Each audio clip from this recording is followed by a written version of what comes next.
Yes. Hi, everyone. Thank you so much for joining us today for today's WiCyS webinar. I am so thrilled to be joined here today with AWS, who is a strong strategic partner and supporter of the organization, and Comfort is just an absolute joy to be here with. We were having a good time before launching the session, so you can see that we're still laughing right now. So everyone is in for a great treat with Comfort presenting on misconfiguration in the cloud. I just want to let everyone that's joining us here today to know that this is going to be an interactive session. You're going to have lots of fun.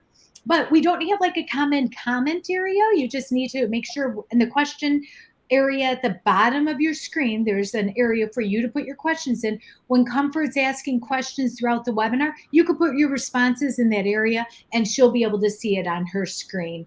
So again, my name is Lynn Dome. I'm Women in Cybersecurity Executive Director. We often go by our acronym WiCyS, W-I-C-Y-S, and we do pronounce it WiCyS, like we sisters, and that's exactly what we are. We are a cyber sisterhood, and our mission is to recruit, retain, and advance women in cybersecurity. We have over 5,700 members now. I know the screen says 5,600 members, but we just passed the threshold of 5,700 members, and we have representation in over 70 countries. We have 47 professional affiliates, and they're in Africa, Australia, Canada, France, India, Pakistan, the UK, and all throughout the United States.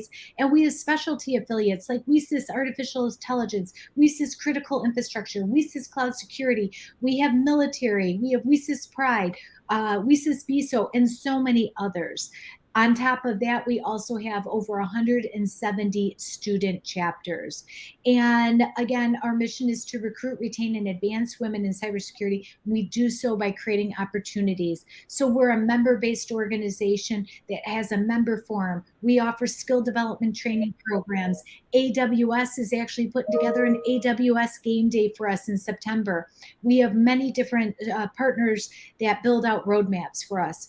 We offer scholarship grants and awards not only to our conference, but to other conferences as well, which our conference will be March 16th through the 18th at the Gaylord Rockies of 2023 in Denver, Colorado. So mark your calendars for that. We have a cyber talent emergency fund for our students so that financial emergencies, such as they can't afford their rent, or they have a medical expense, or their car needs to be repaired, so that that doesn't derail them from their studying.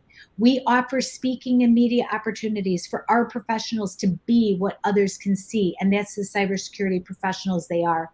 Our Job Board Plus Plus is a place where AWS and other strategic partners recruit from year round. All our members could upload their resumes and get recruited from. And on top of all that, we have apprenticeships, internships, market research, leadership summits, leadership series. We offer assistance for veterans and military spouses. We have a speakers bureau that we're actually going to be relaunching into a more robust platform. Our mentor-mentee program also is designed and developed to upskill and uplevel women no matter where they're at in their career, preparing them for their next level of advancement.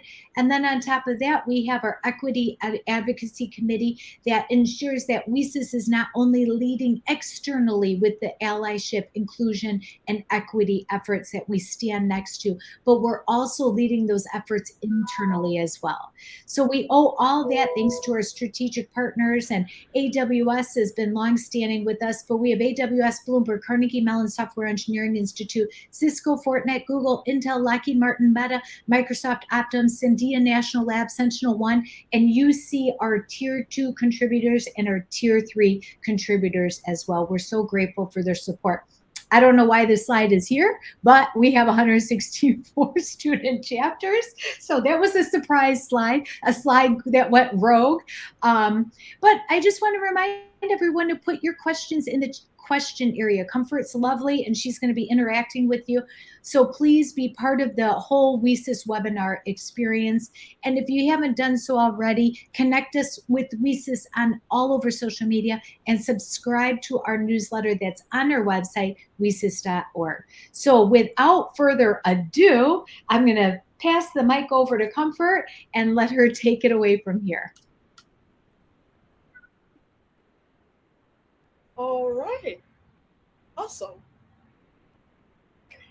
Hello, everyone. How are you? How are you doing today? Awesome. Moving forward, let me click on the slides. All right. And welcome, women in cybersecurity. How are you today? Awesome. It's a pleasure to be with all of you. I'm so honored, honestly. I have been looking forward to today. So, yes, good to have you here. And I don't know if you can see me. Can you see me? I can see They can't, but myself, we but could yeah, have I it believe just you can like see that. me. Okay, that's How fine. is that? Yes. Brilliant. That's good. Yes. All right. Awesome. All right. Next slide. I have so many screens here. So pardon me. I'll be here. I'll be here. So okay, just pardon my facial expression. Okay, I have to stop here. So many things going on here. But yeah, let's just move on. So today we'll be talking about misconfiguration in the cloud. But before we proceed, first, you have to know about me. My name is Comfort. All right, Comfort Udwebolo. Or you could just call me Comfort or Lady I. So, okay, it's very easy. So, people close to me, they refer to me as Lady I or Comfort. So, whichever way you want is fine. Okay, and I have been with AWS for more than 5 years now. Okay, I celebrated my 50th anniversary February 27th. So, yes, I was so excited. And I have a BSc in mathematics and MSc in cybersecurity from the George Washington University. I'm an advocate for girls and women in cybersecurity. Okay, I'm an active volunteer. I love to give back to the community. So these are the things that really gets me excited aside from getting my hands dirty at work. Okay, all right, brilliant. So next slide. Ooh la la. Can you see this? All right, so let me explain. Fun fact about me. I am old school at heart. All right. Yes, I'm old school at heart. I know some people won't believe this. Oh, really? Yes. Yes. I love anything old school. Old school movies, old school music, old school history. If that's even a word, yes. I love it. And I love to travel. And I hope to visit some of the historical monuments around the world. And yes, yes, I know that is staring deep into your soul. I love good food. Yes, I do. I love good food. I love to eat. I love trying out new things. And I love anything spicy. I love anything that has to do with rice. So just call me. I don't care what it is. It's rice and sauce, jollof rice, fried rice, anything that has rice by the side, you can call my name and I'll be there. Okay.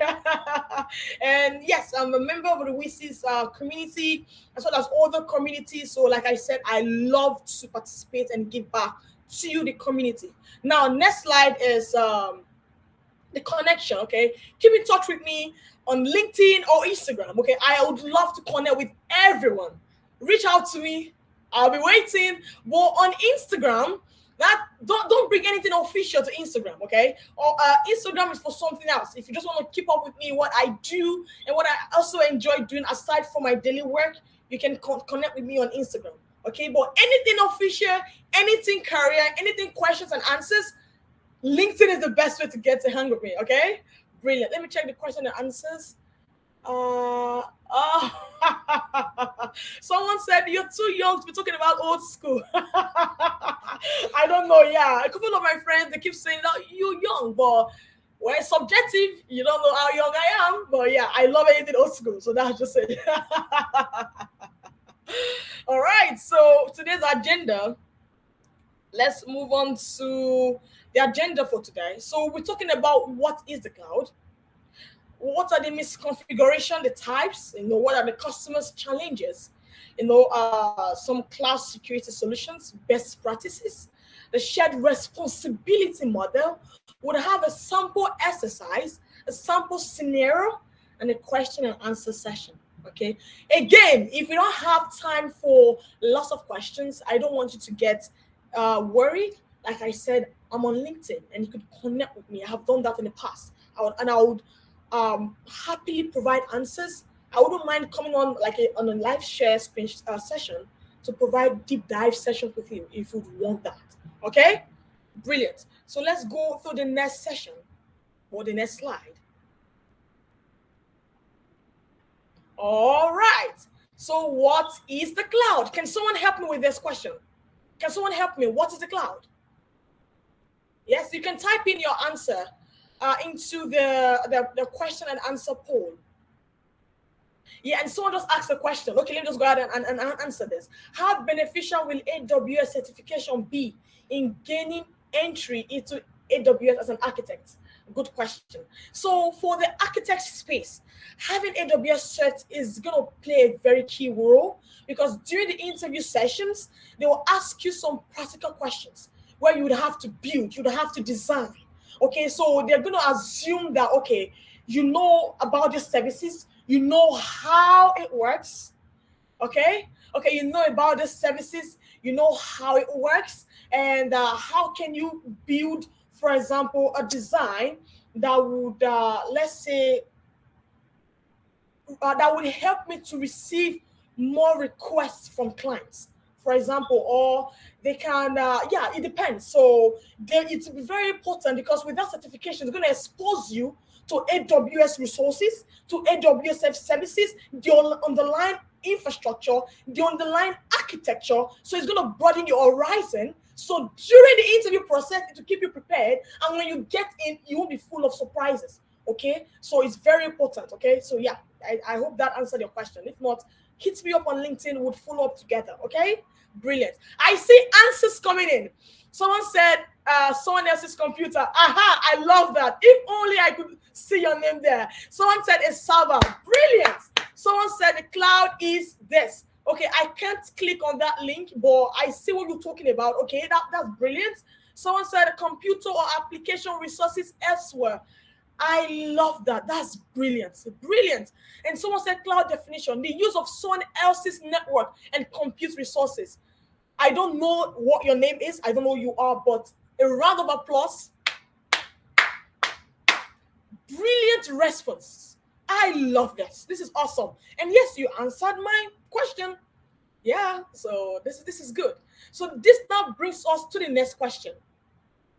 Now I'm so happy to see the responses, because for me, I don't like to assume that, oh, everybody knows what the cloud is all about. I don't do that. Okay, so I assume we have everyone from different walks of life attending this session. So in case you see my definition and everything, I don't want to get offended, okay? Because you don't know who your other mates on this life call is. You don't know their level. Okay, so just very important you have that in mind. So when we say the cloud, we don't mean this.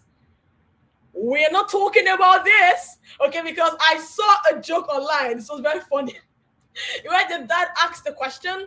The dad said, the child said, "Dad, what is the cloud made of?"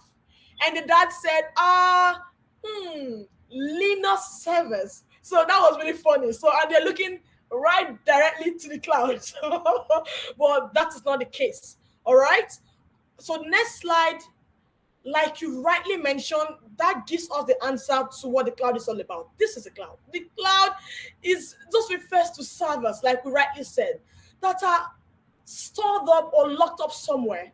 And with your software applications, your databases, software applications, they are stored in those servers, which you and I can access over the internet, if that makes sense.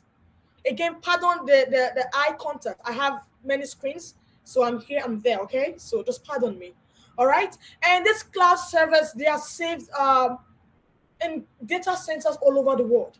So when we talk about cloud computing, we're referring to users and companies that don't have to manage physical servers, okay, or hardware by themselves. You pay as you go, all right? So this is what the cloud is all about. You see that diagram? If you have the opportunity of visiting the cloud or a data center, you see what I'm talking about. You see gigantic machines, cables, you see routers, they're all there, and you see machines, AC, having to cool off these servers because they are working every day over time, so they tend to get really hot. So that is what the server is all about, okay? And with that in mind, that will bring us to the next discussion, misconfiguration. So with you having this idea about what the cloud is all about, what are some of the misconfiguration that could occur in the cloud? Okay? Now, just because I am renting a room in your house doesn't mean I would have to leave my door open, if that makes sense. I won't do that. I won't leave my door opened.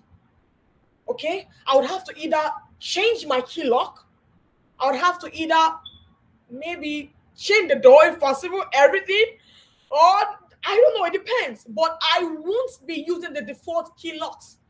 I won't do that. All right? Very important. So, next. Oh, brilliant. Someone just said infrastructure on demand. I love that. That's a brilliant response. Thank you for sharing. I don't have your name there, but that's brilliant. Thank you. Thank you. I appreciate everyone for the participation. That's brilliant, making it very easy for me. All right, next. Now, cloud misconfiguration. What do we mean? What do we mean? Now, remember, don't look down on this. Cloud misconfiguration still remains the biggest threat, okay, in cloud security. Yes. So don't be carried away by trying to look for the bigger things to tackle and leaving the tiny things that looks insignificant, because those are the things that really matters. Because in this present age, it is nearly impossible to see a business that does not have a sort of presence in the cloud. It's very impossible. And now with the COVID and the working from home situation, you can imagine how everything has just tripled. Okay, all companies are moving to the cloud. Although we still have some that are embracing, both the hybrid on-prem, the cloud. So they're taking their time to migrate, while others are keeping both. It depends on your use case. All right. Now, according to some survey reports, keep in mind that, misconfigurations, they are not rare events. Because a survey from Fugi found that every organization within the cloud has seen a configuration or misconfiguration incident at some point in the past. Over 73% admitted to having over 10 misconfiguration incidents in a day. In a day, while 3% noted they don't even have an idea what their misconfiguration is in their environment. Yeah, someone just asked, misconfiguration means wrong permissions. Brilliant, brilliant. Another one said, are we talking about these misconfigurations on the cloud customer side, or these are applicable to someone setting up both? Both. Yeah. Yes. So talking about some examples of abuse misconfigurations. So according to the NSA, in May 2017, a large defense contractor exposed sensitive data publicly. Now, September 2019, a security researcher discovered SETCOM data was accessible to all public cloud servers. Oh my. And last but not the least, in September 2019, a research team discovered sensitive travel details of DoD personnel exposed in a publicly accessible database. That's a problem. And I just saw someone's comment. What do we mean by misconfiguration? Violation of the principles of least privilege and compartment. Brilliant. Brilliant. You just answered my other question. Like, I had this on my next slide.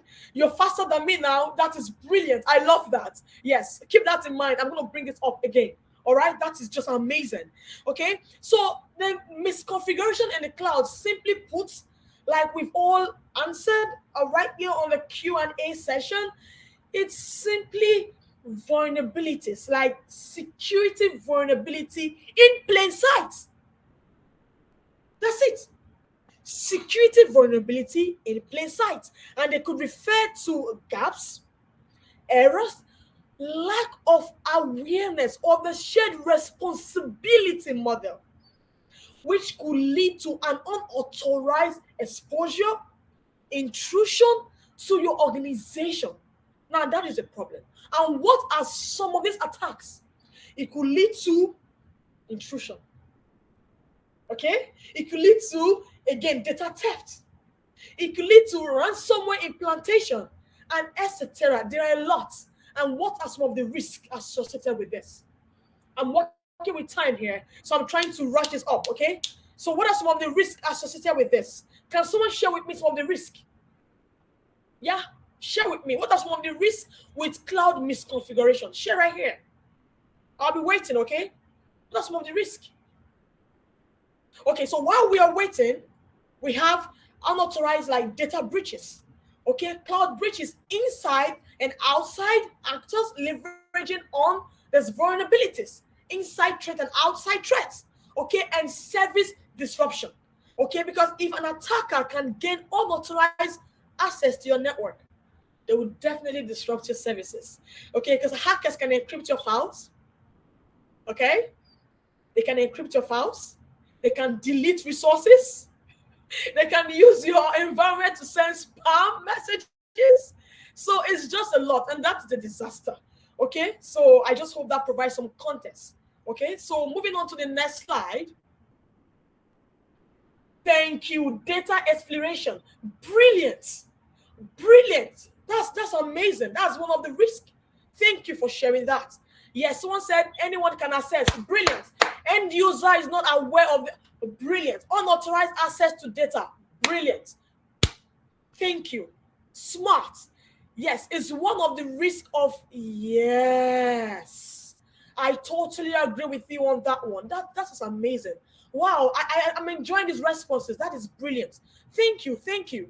Now, the next slide. So what are some of the forms, okay, or what are some of the examples or types of the of cloud misconfigurations?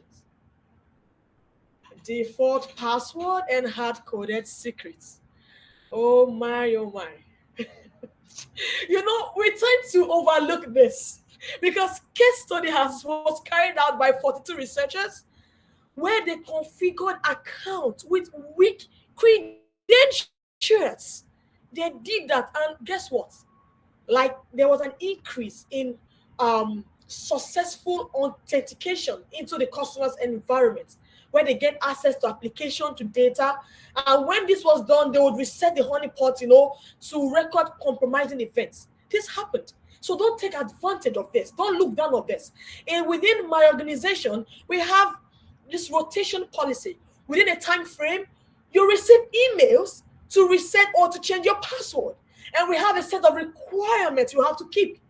You will have to keep those requirements. If it doesn't meet the set of requirements, it will be declined. All right? So this is something you as the customer or the organization would have to put that in mind. Very important. The next is disabled monitoring and logging. Okay. See, many firms, right, they fail to enable, to configure, or even check the logs and analytical data. It is important to have someone within your organization, all right, within your team, evaluating, monitoring, and keeping tab of the security-related occurrences.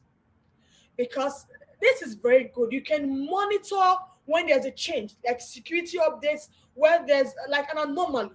That would help. And with that, you could analyze and bring about those data and turn them into actionable results. Okay, into actionable results like building, detective systems, preventive mechanisms. You know, get what I'm talking about. Okay, those data would help you in making an informed decision. Okay, at your organization or at your workplace. Very important. Okay, next is unrestricted inbound ports. I know we can argue on this. We can have the argument. I've had that in the past, okay?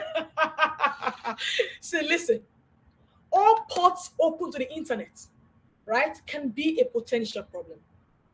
I understand the services, they tend to use high number TCP or UDP ports to obfuscate or let's say to conceal sensitive information.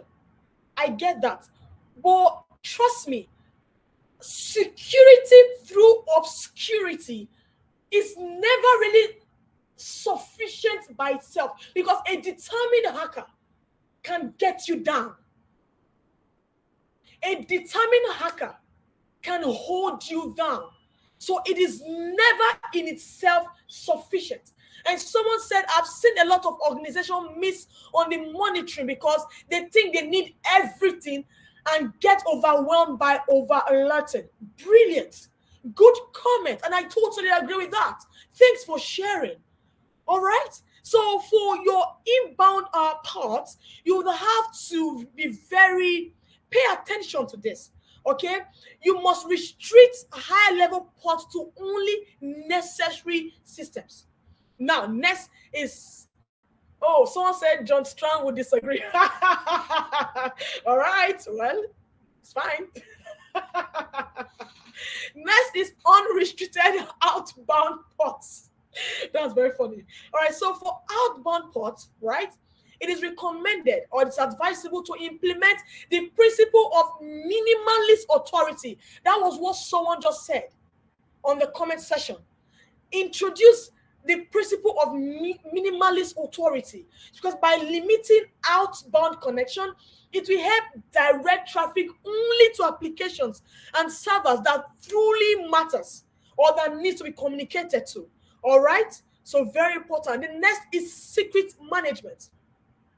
Again, I'm repeating this, the eye movement, like I have many screens and I have this, not the way it is. So just in case I'm here, I'm there, I'm repeating this again so that for some people, because in the past I've noticed some, they get confused. Oh, she's not paying eye contact. Okay, I'm just explaining why. Okay, so you're not distracted by that. Okay, brilliant. All right, for secret management, see, listen, the misconfiguration of this can be damaging to your organization. Hope you know that. Just imagine leaving your home deadbolts are key taped to your front door. What do you think will happen? What do you think will happen? Now, this is what happens when you don't secure your API keys, your password, your encryption keys, and your admin credentials. You are just opening yourself to the world, and that will lead to compromised systems. All right, so maintain an inventory of your company's secrets in the cloud. Maintain an inventory. Now, this is my pen. Maintain an inventory. Do that. Evaluate them regularly, how they are secured. Otherwise, threat actors would breach or easily breach your systems, access your data, overrun your cloud resources, and even make about irreversible damage. And you will know. So you can implement management solutions such as AWS Parameter Store, AWS Secret Manager. We have other third-party secret management. So just make the best decision and implement that in your environment. The last is the lack of validation. Now, this cloud misconfiguration is a meta issue.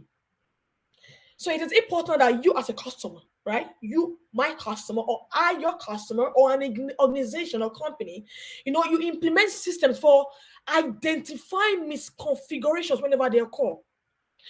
Build a mechanism for verifying that permissions and services are correctly configured and deployed. Introduce processes of auditing. Okay, very important. Either external or internal, have this in place. All right, very, very important. Now, this brings me to the next slide. Yeah, someone said crown jewels, data. Yes, someone said deny or allow by exception. Brilliant, brilliant, brilliant. Next session. Now, what are some of the customers' challenges? Why do we have these issues? Why are the customers facing these issues? Can someone just share with me why quickly? Why? What do you think? I know the answers are there, but can you just come up with something? What are some of the customers' challenges? Like, what are some of the challenges our customers they face when trying to secure their cloud environment? Can we have someone share with me? I know we're working with time. Yeah. While we are waiting, the truth is, right, customers, right, companies and organizations, they have good intent, but good intent is never enough. Okay, having secured policies in place It's very brilliant. But the struggle comes when trying to maintain security with respect to misconfiguration. That is what we've noticed. And in a joint research carried out by VMware and Cloud Security Alliance, 17% of companies reported a cloud security breach. That breach was due to misconfiguration in the cloud. Thank you. Someone just said customers' challenges lack of awareness. Brilliant. Wow. Someone said budgets. Amazing. Someone said business. They just go too quick and miss something. Brilliant. That is amazing. Someone said difficulty coming up with new password all the time. Oh my. That is amazing. Brilliant responses. And that is what we have here. Difficulty. Yeah, someone said, okay, that's all we have for now. That's amazing. And you're all correct. With budget issues, or lack of awareness, business. The truth is, those excuses, they seem valid, but again, looking at the bigger picture is a risk. Provide the awareness. Train your staff.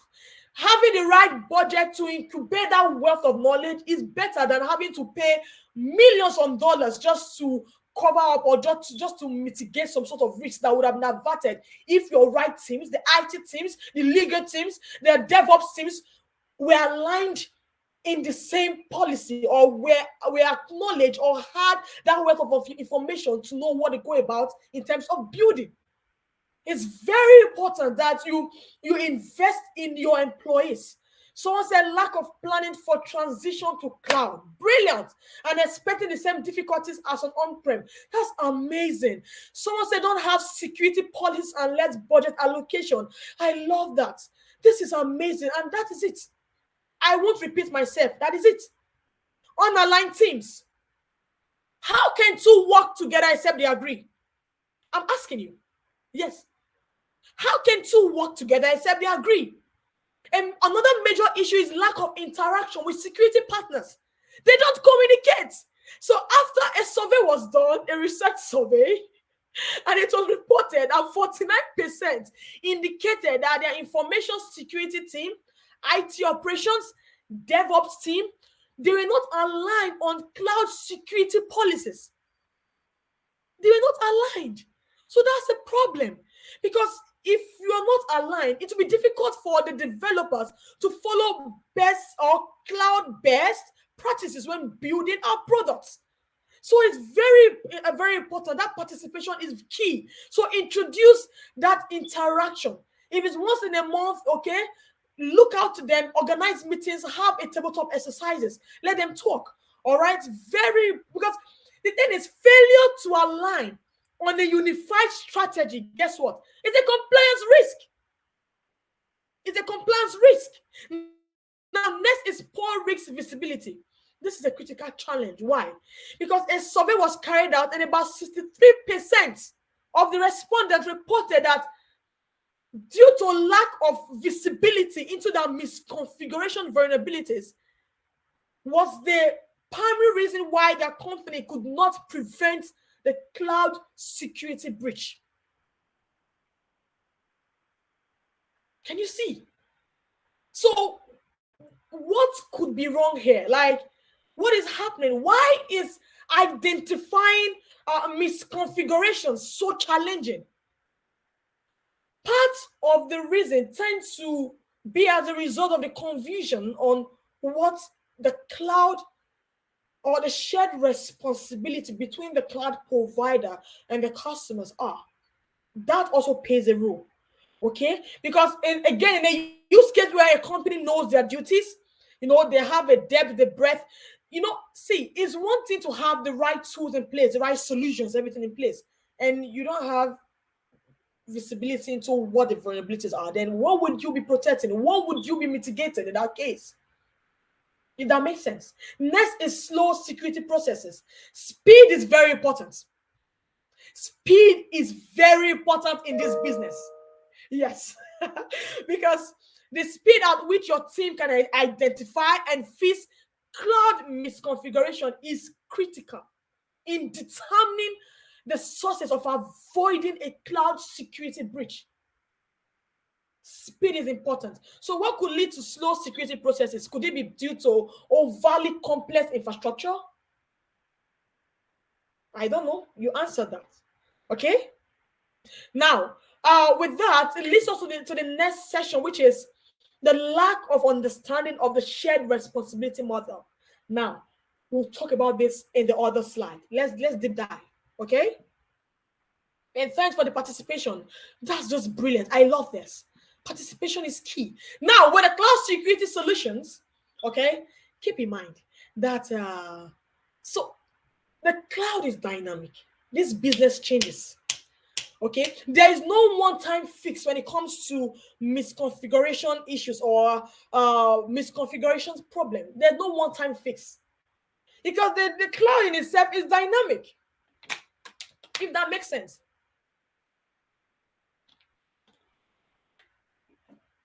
What could be secure today could be a risk tomorrow. That is the truth. We could have employee turnover. We could have software updates. So it just varies. Okay. So now it is important to implement and enhance, right, cloud protection strategies. Okay. This will help to defend your organization, to defend your environment against any sort of attack. But again, it's critical. Having the right tools, not having all the tools, having the right tools. And that right tool is subjective because in you having visibility into what your misconfiguration in the clouds are, it will enable you, right, in determining and building the right tools or mechanism to help mitigate that. Just because we have this doesn't mean you have to jump on this. No, you have to take a step back and having data. Data is very important in coming about with making the right decision. All right? Keep that in mind. Keep that in mind. So with the tools, that is subjective. It depends on you, but make sure you have tools that have some sort of threat intelligence, that has some sort of data, okay, analytics and all. So very important. I hope that should help you right there. Okay? What are some of the best practices? Now, let's go down on this. Establish standards, educate your employees, data encryption. I can talk on this for hours and we won't leave here. Yes, I can talk for hours and we won't. Yes, that would be in the next session. Yeah, I can see your question. Can you share the best tools for monitoring AWS EC2? Oh, don't worry. They are there. To come to we have a scenario session and that would answer your question. Okay, I don't want to jump the gun.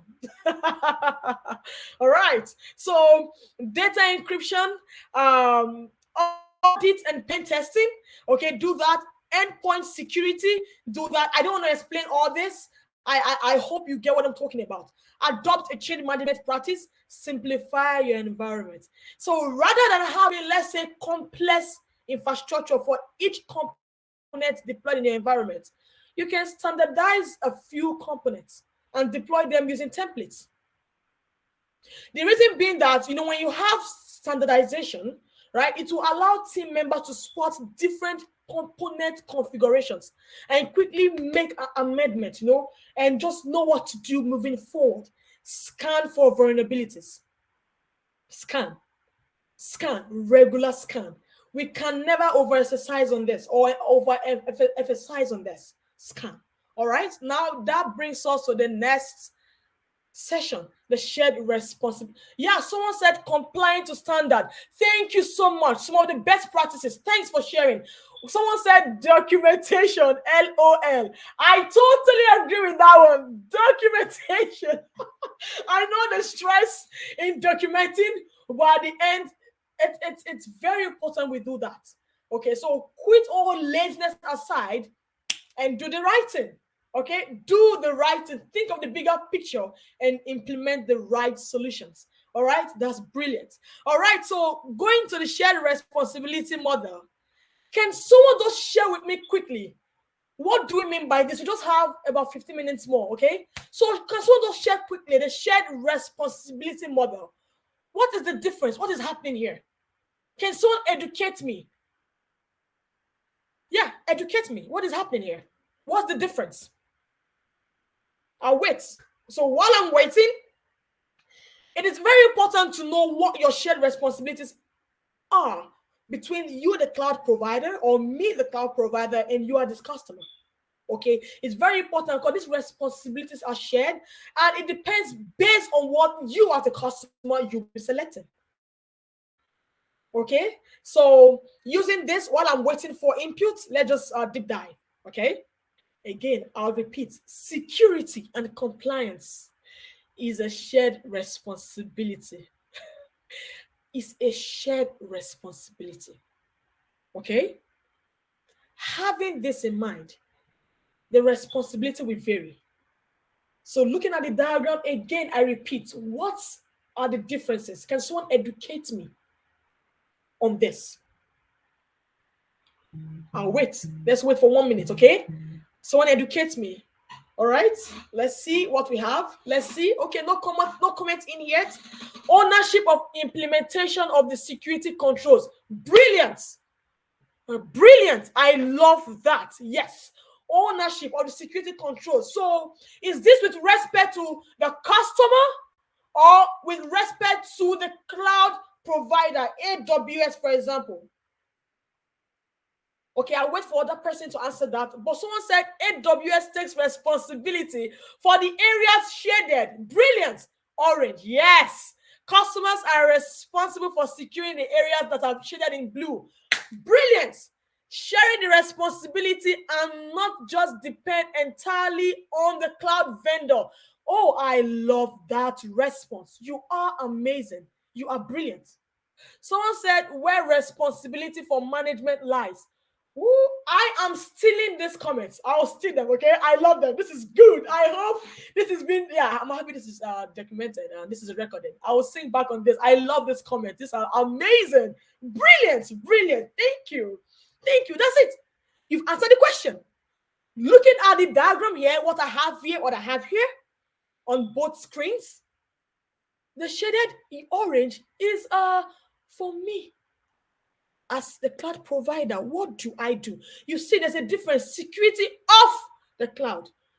For example, AWS is responsible for protecting the infrastructure that enables you to work, that enables you to run our services. Now, the infrastructure in itself, right, is composed of hardware, software, networking, the compute. Again, if you visit the data centers, you have an idea. I want to talk about the software, the networking cables, the virtualization, the OS, routing, switching. Someone said cloud provider is responsible for their network. I love that. Everything inside the AWS cloud is responsibility of the customer. Thank you. You are brilliant. You are brilliant. And someone said it shows that both parties have a role to play. I love that. Customers especially have to take this seriously. Thank you, my dear friend. The cloud provider usually has an SLA and often keep to their side of the arrangement. I love that. Thank you, dear friend. That is amazing. Someone said physical security. Thank you. That is our responsibility from the AWS side. All right? We protect the physical data centers, we monitor it, and we make sure everything is good to go. But for security in the cloud, you see, like our dear friend just noted on the comment section, you are responsible for encryption, for data at rest, data in transit. You are responsible for that. All right? Let me give an example. I spin up an EC2 instance, right? Let's use that if that will make sense. So I spin up an EC2 instance. The security of the cloud, me as a cloud provider, my responsibility is to make sure that the infrastructure that runs that EC2 service is protected.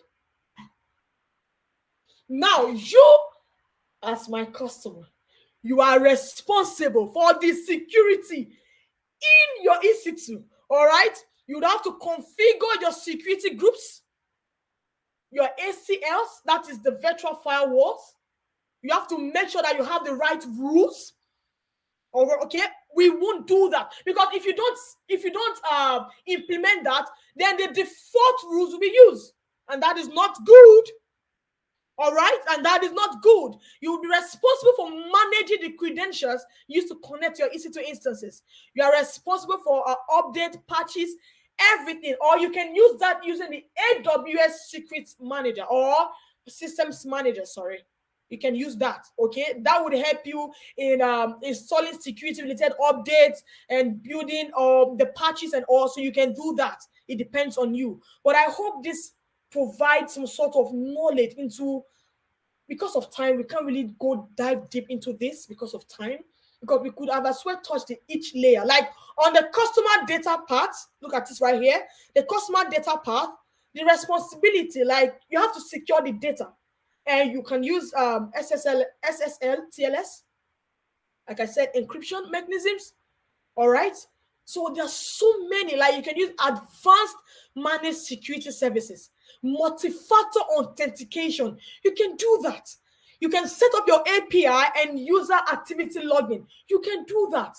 This is where CloudTrail comes into the picture. All right. Someone said AWS is like the owner of an apartment.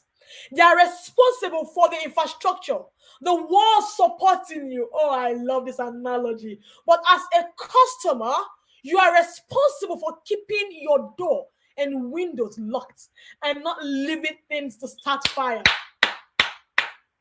I love this comment. Thank you, dear friend. If only I could see your name, boy. This is an amazing analogy. I'm going to steal this. Just in case you hear me saying this as well, don't worry. You can just sync up with me and let me know your name so I could reference it back to you. I love that comment. That's a brilliant one. You're smart. That's good. Yeah. So awesome. So that's it. I hope this provides visibility. All right. If you're using a different cloud provider, it depends if they're providing platform as a service or software as a service, the responsibility will differ. All right. Keep that in mind as well. For the next is a sample scenario exercise. We just have about, we have so like 10 minutes. All right. Are we ready? I had to rush all this. Like I was literally rushing, okay? Because I'm so passionate about this topic. So I was literally rushing so that we don't, because we have to respect your time. We're working with time here. So quickly, I am your customer, all right? You are the cloud provider, okay? Listen to me now. This is my designed environment, okay? I'm a newbie, all right? I'm a newbie. And I'm new to AWS. I'm adopting to AWS. And I have a proposed design. This is my design. And it is internet facing, mind you. It's facing the internet. Now, there will be regular blocks of data from my existing data center to my application. Now, I also expect a huge traffic from external clients because we're having a campaign. Aha. So with that in mind, look at this diagram. Look at this infrastructure. Mind you, I am new. Okay? Okay, she said, someone said, I don't know if it's a she, pardon me. The friend just noted, I learned it from AWS fundamental training. Oh, brilliant. Oh, I love that. My name is Dominic Shena. Followed you on LinkedIn. I'll look for you. Brilliant. All right. So look at this infrastructure. And the first question to you is this: how can you protect me? Or how can I protect myself or my environment against high volume of denial of service attacks or DDoS attacks? Answer. Looking at this infrastructure, how can I protect myself from DDoS attacks? How? Like suggest, what can I do? How can I protect myself from DDoS attacks? Can we have comments coming? I'm waiting. Yeah, this is the scenario. I'm not going to answer these questions. I want the crowd to answer. So how can I protect myself? I'm a newbie. What can I put in there? Someone said, brilliant. You are amazing. Brilliant. That's it. I say that Someone said using load balancers. Aha! I love you. I love you. I love you. I love you. That's good. I just got so excited. I love that. Woo! Using load balancers. Yes, I love that. RAS 53. Yes. Configure ID. Yes, yes. Limit inbound traffic and firewall. Brilliant. That's the ENI. Brilliant. Configure security group. Aha. Load balancers. Rate limits. Are we talking about WAF here? Yes. WAF. WAF.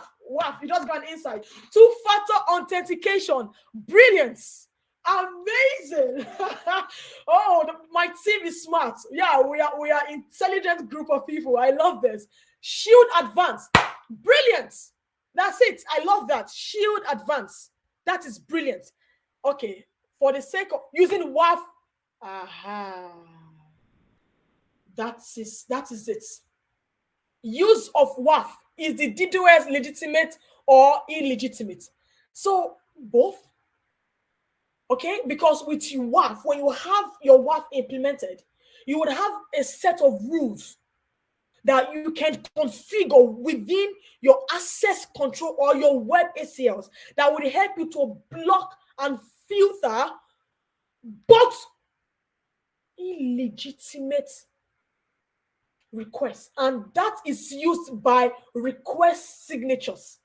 Okay, so there's a depth to this. There's some things you'd have to write, some code, okay, some scripting and all that would help you to configure these rules. All right, because we have some known signatures out there that that has been stored that our adversaries they tend to use in having unauthorized access into our systems.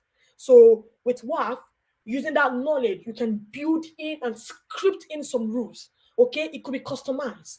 All right. Yes, someone said having some of all the above answers. That's brilliant. All right. Yes, AWS Advanced Shield. Yes, that would help you to safeguard applications running on AWS. The elastic load balancers, it can scale. When it notices requests, that's it, you're correct. And yes, and you can also use the Amazon API gateway. You can also use that as an entryway to applications running within your environment. Okay, this can provide you with the access to more like to scale DDoS mitigation. Okay, so this has to do with the edge network, and it also provides some sort of layer of obscurity as well. All right, another thing would be to introduce monitoring. Introduce monitoring. I won't say much on that. I'll be quiet because that will limit my next question. All right. So brilliant answers.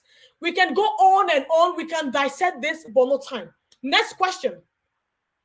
Now, let's do this because of time. Let me ask the last question.